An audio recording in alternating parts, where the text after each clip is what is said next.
Chapter 12, Autocorrelation. Hari ini kita akan membahas tentang autokorelasi. Kita mulai dari apa itu autokorelasi. Lalu kita akan membahas residual plot lagi, lebih fokusnya ke pattern volatility clustering. Kita akan membahas juga apa yang namanya Durbin-Watson statistics. Dan terakhir kita akan membahas uji untuk autokorelasi. Ya, namanya Bruce-Godfrey Serial Correlation Lagrange Multiplier Test, panjang banget, tapi biasa kita singkat sebagai LM test ya. Dua kata yang sebelum tes ya, Lagrange Multiplier disingkat LM jadi LM test. Nah, jadi apa itu autokorelasi? Ya, kita tahu tentunya kalau kalian ingat di salah satu asumsi LS disebutkan tidak boleh ada autokorelasi gitu ya. Nah, autokorelasi sendiri itu pengertian umumnya adalah korelasi antara error dengan dirinya sendiri ya, sebutannya auto, atau dengan kata lain kita bisa bilang korelasi antara error satu observasi dengan error lainnya di dalam model tersebut. Nah, tapi biasanya autokorelasi ini lebih sering terjadi pada model cross section ya, data time series daripada data cross section. Di cross section bisa, tapi kemungkinannya lebih kecil. Ini lebih sering menjadi masalah pada data time series. Ya, kalau kita misalnya menggunakan time series, maka lebih tepatnya kita bisa bilang autokorelasi itu adalah ada korelasi antara error satu periode dengan error periode lainnya.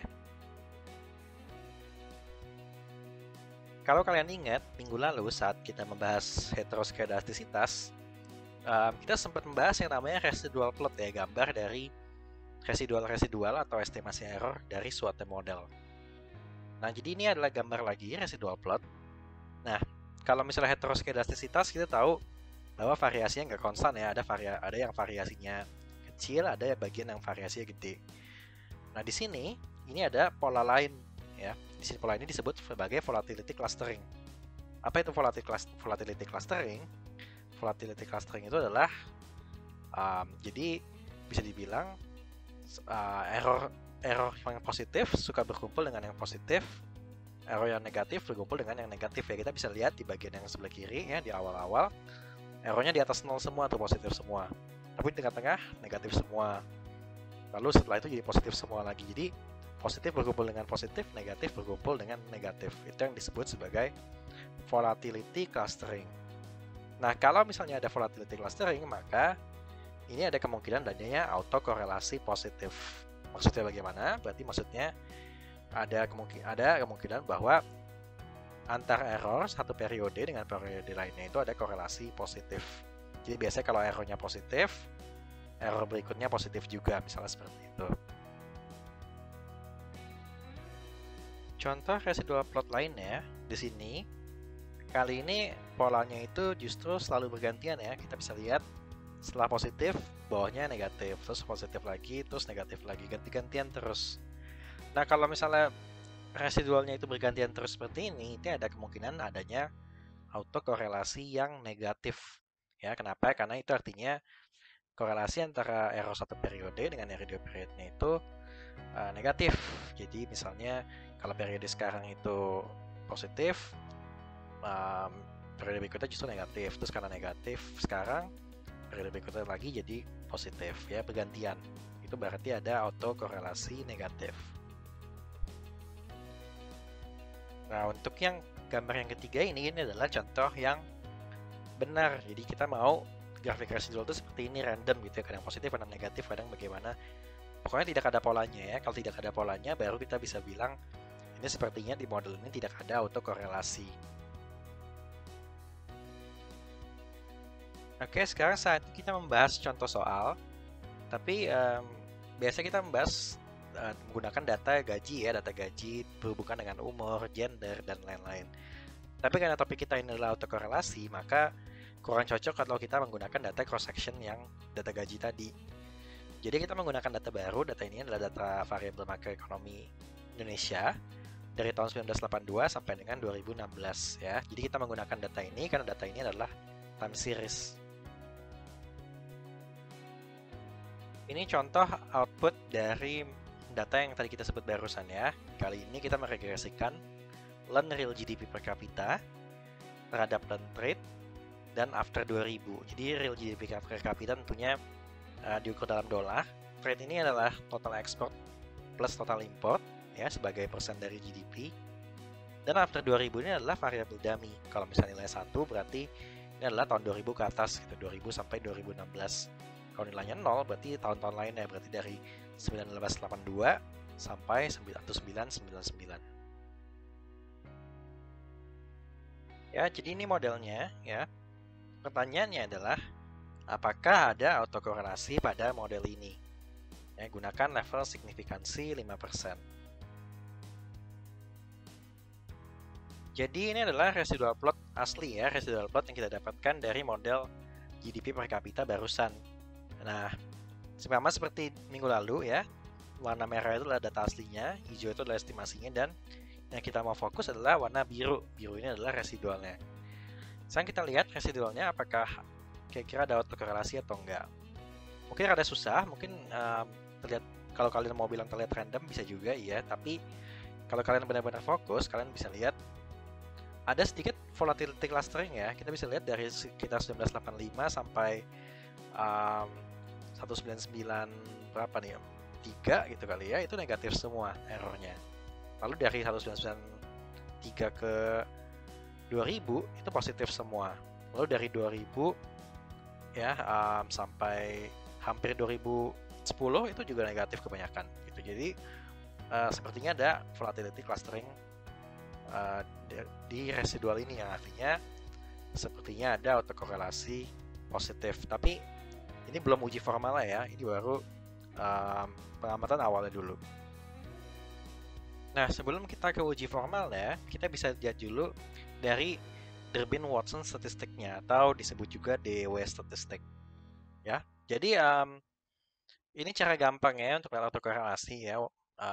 Jadi Durbin-Watson statistik ini nilainya bisa dari 0 sampai 4 gitu ya, maksimum 4, minimum 0. Nah, kalau misalnya itu jarang banget sih benar-benar 4 dan benar-benar 0, makanya saya tulisnya pakai tandanya nggak pakai sama dengan. Nah, kalau misalnya itu kurang lebih 2 gitu ya, misalnya DW startnya itu 2 atau ya mendekati 2 lah, kita bisa bilang sepertinya tidak ada autokorelasi. Tapi kalau misalnya di bawah 2 itu berarti ada autokorelasi positif. Kalau di atas 2 itu biasanya ada autokorelasi negatif. Oke, nah sekarang kita lihat lagi ke modelnya. DW statistiknya itu yang mana? Kita bisa lihat di bagian kanan bawah ya, di bulletin ini, Durbin-Watson stat. Untuk modelnya adalah 0,980666. Nah, karena ini nilai jelas di bawah 2, maka kita bisa bilang kalau dari DW statistiknya sepertinya ada autokorelasi positif pada model ini. Nah, jadi berdasarkan residual plot dan berdasarkan Durbin-Watson, kelihatannya ada autokorelasi positif ya, tapi habis ini kita lakukan uji formalnya.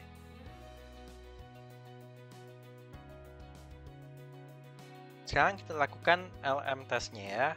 Di bagian kiri ini potongan dari LM test yang dilakukan dengan Diffuse. Seperti heteroskedastisitas yang minggu lalu, ini juga keluar lebih dari satu p-value ya, ada yang F-statistik, ada yang ops kali R-square. Nah, kita fokus ke yang ops kali R-square lagi aja ya, jadi kita ambil probability yang distribusinya chi-square. Oke, untuk LM test ini H0-nya tidak ada autokorelasi, H1-nya kebalikannya ada autokorelasi. Alfanya 0,05 sesuai soalnya, dan aturannya sama seperti biasa, tolak H0 jika p-value lebih kecil dari alpha. P-value yang kita gunakan adalah 0,0034 dari modelnya. Artinya, karena p-value di bawah alpha, maka kita tolak H0. Dan artinya, untuk tes dengan level signifikansi 5%, ada cukup bukti untuk menyimpulkan bahwa ada autokorelasi pada model ini. Jadi kita sudah membuktikan bahwa di model GDP per kapita yang kita gunakan ini, ada autokorelasinya. Nah, jadi apa akibatnya? Ya, jadi sama seperti minggu lalu yang heteroskedastisitas, di sini autokorelasi, maka jadi asumsi awalnya sih terlanggar ya, yang jelas. Nah, kenapa terlanggar? Ya, bisa dibilang efek dari autokorelasi itu sama dengan heteroskedastisitas ya. Jadi mirip dengan akibat heteroskedastisitas terhadap ya parameternya, standar errornya, dan lain-lain ya, sama. Nah, ngomong-ngomong soal heteroskedastisitas, ya, sekarang ini pertanyaannya, exercise dulu. Berikut adalah akibat dari autokorelasi terhadap model OLS. Kecuali A. Koefisien parameter estimasi menjadi bias, B. Standar error parameter estimasi menjadi tidak akurat, C. Uji T menjadi tidak valid, atau D. Uji F menjadi tidak valid. Oke, silakan kalian pikirkan jawabannya, atau mungkin baca slide minggu lalu, dan pause video ini sekarang.